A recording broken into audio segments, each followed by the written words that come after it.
I did not tape removing the steering rack. Probably should have. I did not remove, the first instruction that says is to remove the radiator and the fan.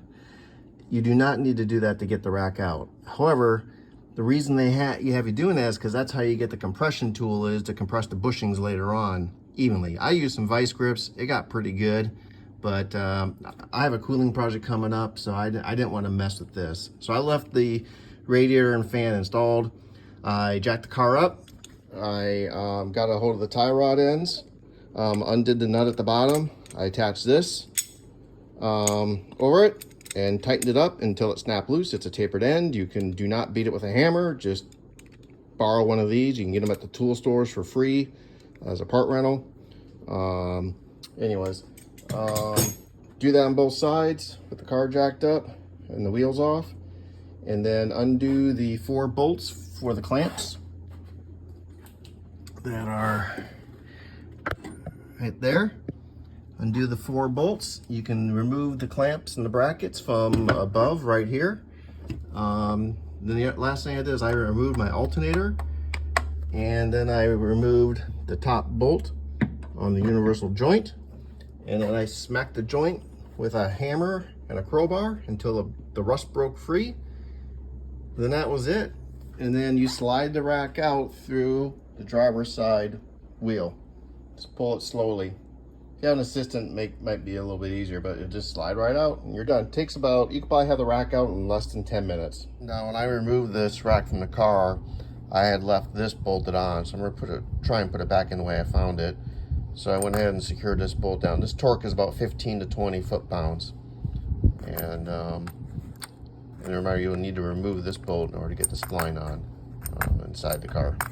Now it's ready to go back. Let's talk about these bushings for just a second. So you got 3 choices. You got rubber, you got poly, and you got solid aluminum mount. Rubber is what came with the car, but they don't make rubber like they used to. Then you got poly, and you got solid aluminum mount. I am going to try the rubber, because that's what came with the car, and that's going to give a little bit less harshness to the ride. The key is compression, to see if I can't figure out a way to get these compressed properly. So once it's in the car, this gap right here needs to be compressed to 1/8 of an inch, and then the bolt's tightened. So that's the tricky process. Poly, don't buy poly. No poly. It's not designed for this. Poly needs to be lubricated, and it's too hard to compress. So if you don't want to use the rubber, skip the poly and jump right to solid aluminum mounts. I'm not going to do that right now. I may in the future, but any little hit on this rack is going to transmit 100% directly to the frame and the mounting brackets and to the steering wheel. And I'm not racing this car, so I'm going to try the rubber first, if I can figure out a way to compress it. Reminder, don't forget to put the little plastic plug back in there. So let's talk about how this rack goes.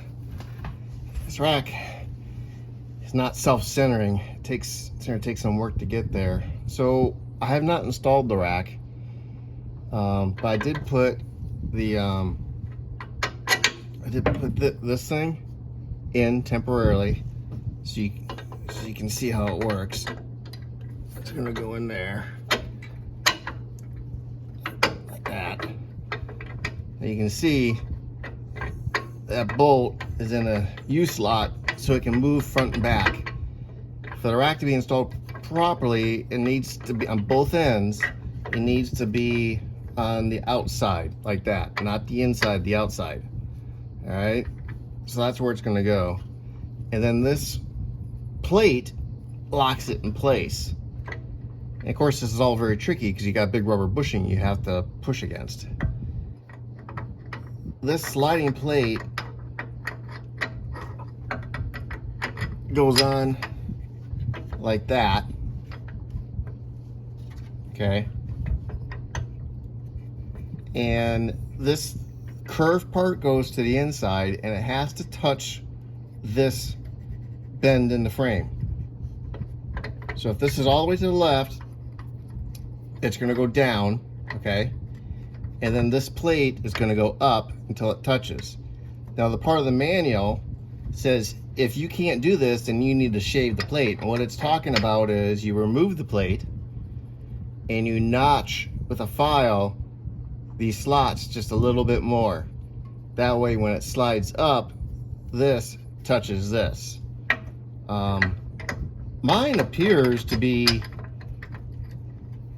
dead nuts, working just fine. All I have to do is get it mounted correctly. I don't need to do any filing. Mine's gonna fit fine, at least on this side.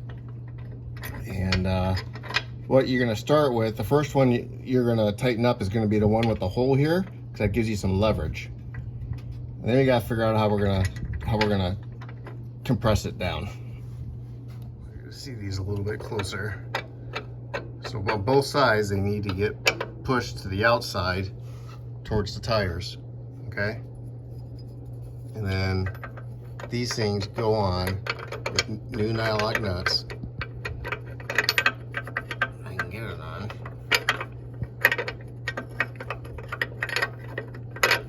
There we go. And then these are gonna slide, well, this is the far left position and staying there.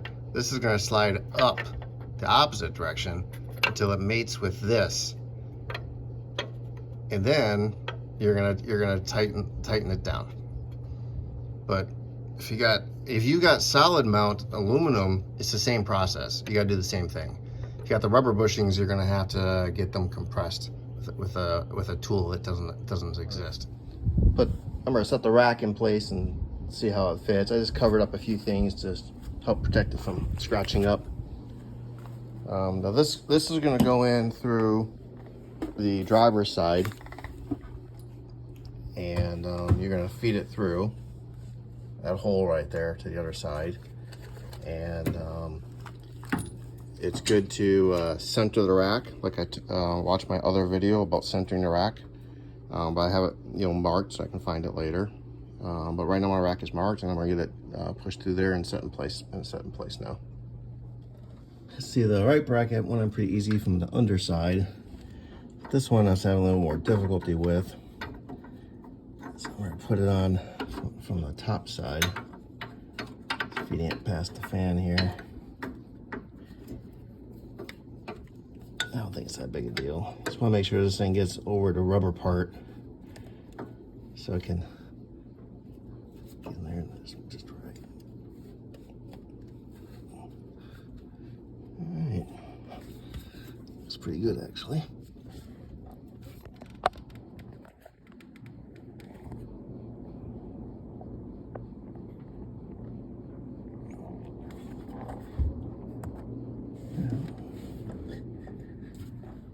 And then you gotta put the U-clamp over it. Should be pretty easy.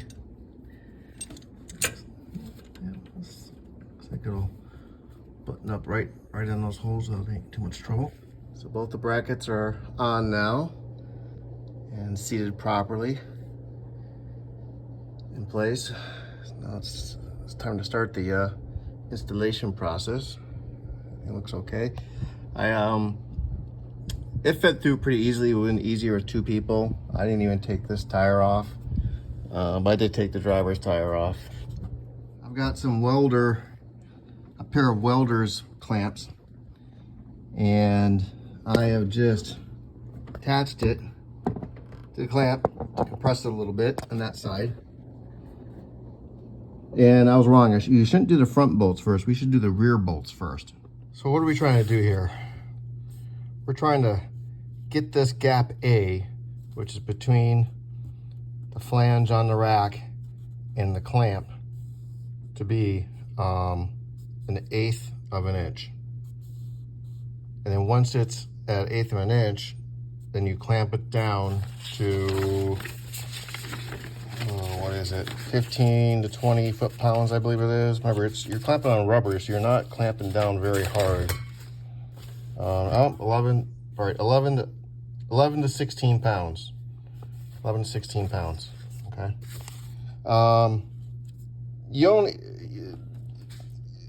And then you got the tool. So this is one tool, all right? And then the other tool that's in the manual looks like this. However, these tools don't exist. You can't find them anywhere. Nor does anyone show you, like, how is it installed? Does this go on top of the rack, on the side of the rack, on the bottom of the rack? What are these notches for? No one knows how this thing is used. I can't figure it out. I tried making one out of it. I have no idea. I'm just gonna try clamping with vice grips and see how close I get. We'll try that first. This is the driver's side. You see my little welder vice grips here. It's gonna be more important to do this on the front. Oops. Ugh.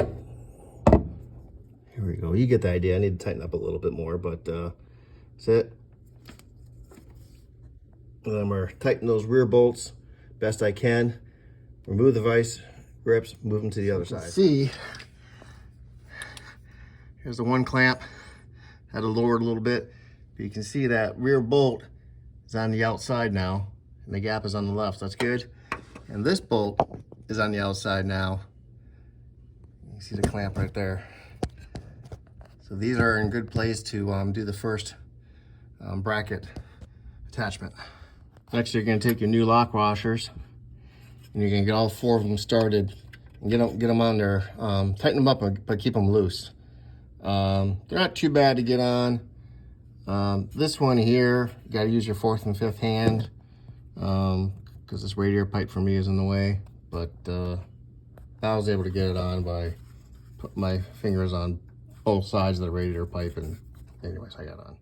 So what helped me was putting the screwdriver in the slot and prying on the edge of the edge. See how it slides it up a little bit? What you want to do then is, once you're happy with security, you want to secure this bolt down, the rear one on both sides. Both of these are torqued down now, best I could get them, and they seem to be slotted in the right spot. I set my inch. I set this at 145, which is about 12 pounds. I said about 12 pounds. I think the factory says 11 to 15. What a horrific pain in the butt that is. So I undid the bracket for the radiator right here. I ended up using a regular large pair of vice grips along with my welder's clips. And you can kind of see they're both attached. What I did was I went back and forth between the two. Tightened up the one on the right, tightened up the one on the left, took the one on the right off, turned the screw a little bit to put it back on, took this one off, tightened the screw a little bit, put it back on, went back, forth, until I got to that 1/8 inch gap that you see where that rubber is on the top. It wasn't hard. Just needed 2 vice grips to do it, that's all. Same thing on the passenger side here, right side. Got the welding clips on the right. I got a large pair of vice grips on the left. I did not remove anything here. I was able to get a good grip. Again, just went back and forth until I got it tightened up. And I went underneath and I torqued it up. Next thing you're going to do is keep the car up on its jack stands. You're going to reconnect tie rods onto your front suspension. You will find that it will be a lot easier if you jack up your front end to get this stuff to line up before you torque it down. I'm gonna put 55 pounds on this and call it quits. Once both tie rods are hooked up, go ahead and put your wheels back on and lower back down. Kick the wheels around till it gets centered. I can tell with my white lines down there. Keep in mind, if that rack didn't get perfectly on those slots, that it may not be perfectly centered. Maybe it's a little bit off, but we'll try that first. Now we got to get this reinstalled. I've coated this with some corrosion stuff, and but no paint. And so what we're gonna do now is we're gonna loosen this up. Loosen up the lock nut first, and then get an Allen wrench in there. That'll allow you to get this locking plate out. Alright, that's your safety lock there. For your keys, turn it around, get this bracket off. Alright, now that the bracket is removed, slide this plastic washer back so you don't break it. And now you can see you've got room to